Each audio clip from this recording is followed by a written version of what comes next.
নুন দিয়েছিস না? ভরপেট বাঙালি থেকে বন্ধুরা, আমি আজকে খারকুল পাতা বাটা দেখাবো।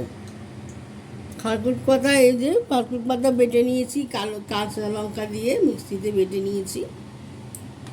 আর এই যে রসুন ফোড়ন দেবো, যে কালো জিরা ফোড়ন দিচ্ছি, এই রসুন দিয়ে দিলাম।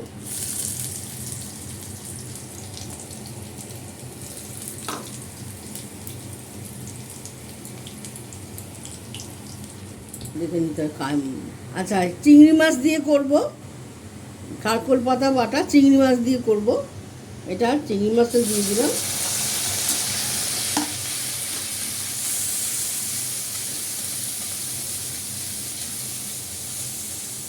এইভাবে করে খাবেন, দেখবেন বন্ধুরা খারকুল পাতা বাটা খেতে খুব ভালো লাগে। এই বর্ষাকালে খারকুল পাতা খুব উঠেছে।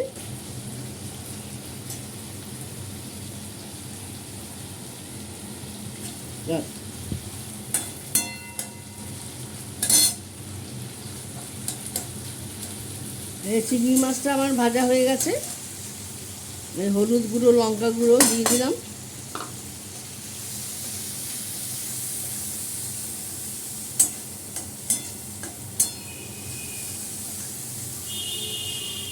অনেকে চুনো মাছ দিয়েও খায়, ছোটো ছোটো ওই কাচকি মাছ বা মোরলা মাছ ছোটো ছোটো দিয়েও খায়।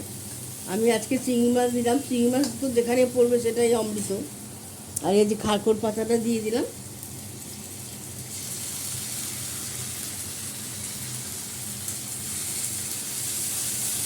এইভাবে করে খেয়ে দেখবেন একদিন, খুব ভালো লাগবে খেতে। খারকুল পাতার গন্ধটা খুব সুন্দর, চিংড়ি মাছ পড়লে তো আরও সুন্দর। এই সিদ্ধ বাটার সময় একটু নুন দেওয়া হয়েছিল, নুনটা আবার পরে দেখে দিতে হবে। এটা ভালো করে নাড়তে হবে, একদম ড্রাই হয়ে যাবে।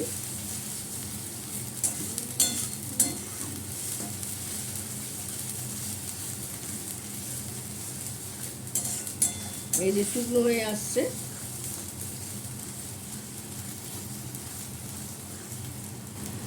নুন একটু কম হয়েছে, একটু নুন দিয়ে দিচ্ছি,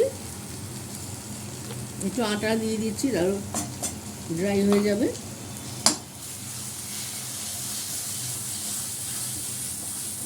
এইভাবে একদম নেড়ে নেড়ে একদম শুকনো করে ড্রাই করে ফেলতে হবে। তারপরে অল্প একটু মিষ্টি দিতে হবে, মিষ্টিটা দিচ্ছি একটু করে।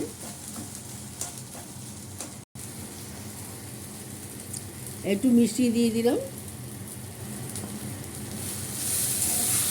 দেখুন আমার শাক ভাজা কিন্তু হয়ে গেছে, শুকনো হয়ে গেছে। দেখুন কড়াই থেকে শাকটা ছেড়ে ছেড়ে আসছে। এইভাবে করে খাবেন, চিংড়ি মাছ দিয়ে খারকুল পাতা বাটা খেতে খুব ভালো লাগে। নমস্কার বন্ধুরা, ব্লগটা আমি এখানে শেষ করলাম। লাইক, শেয়ার, কমেন্ট করে দেবেন। আর এইভাবে খারকুল পাতা বেটে খাবেন। এই বর্ষাকালে এখন খুব খারকুল পাতা উঠছে। নমস্কার।